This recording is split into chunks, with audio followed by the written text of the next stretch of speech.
Kitab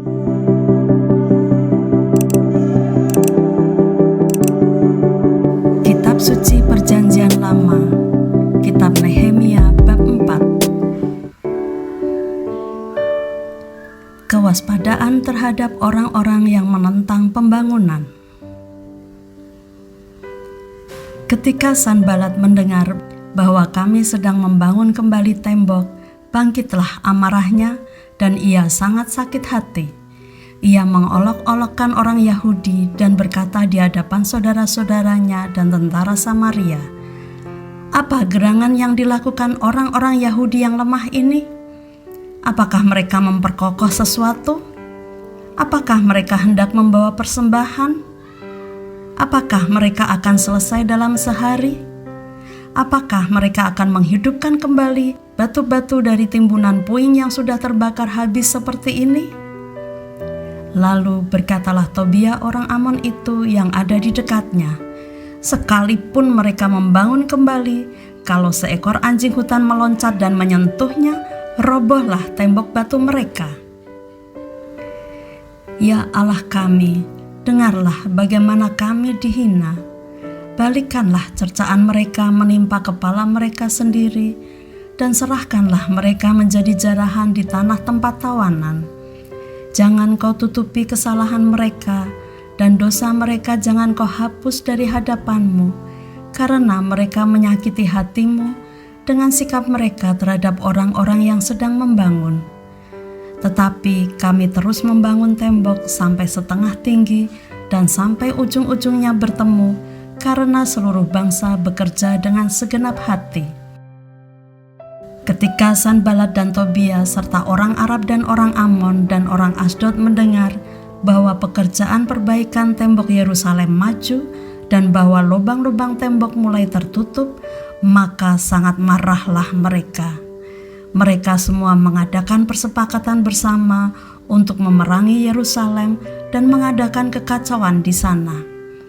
Tetapi kami berdoa kepada Allah kami dan mengadakan penjagaan terhadap mereka siang dan malam karena sikap mereka.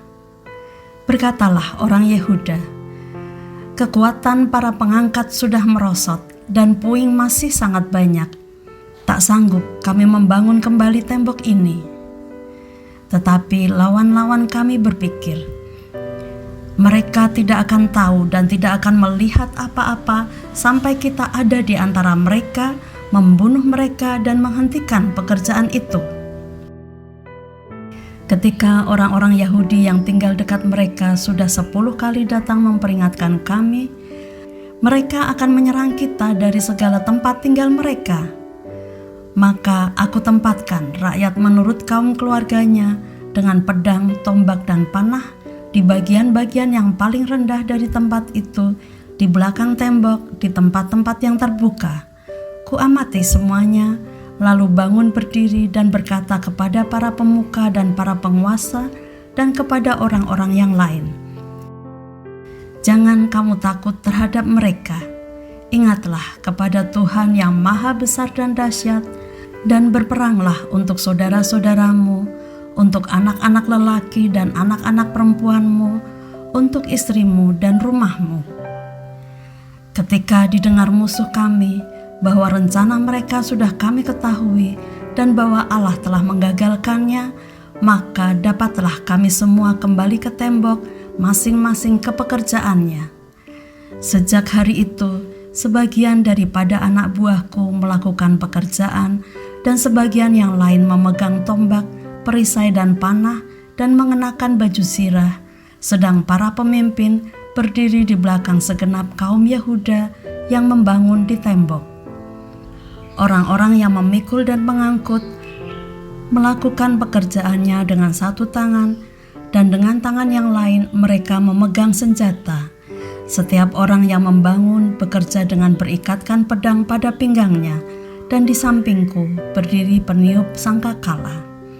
Berkatalah aku kepada para pemuka dan para penguasa dan kepada orang-orang yang lain, "Pekerjaan ini besar dan luas, dan kita terpencar pada tembok yang satu jauh daripada yang lain.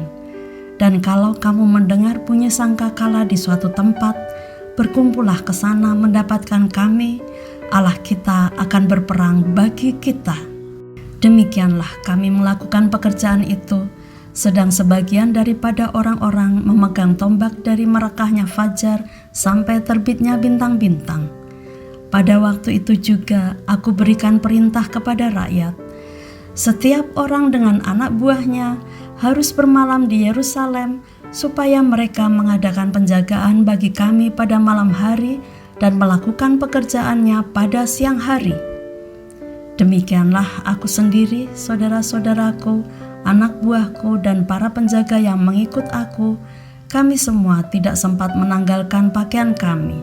Setiap orang memegang senjata dengan tangan kanan.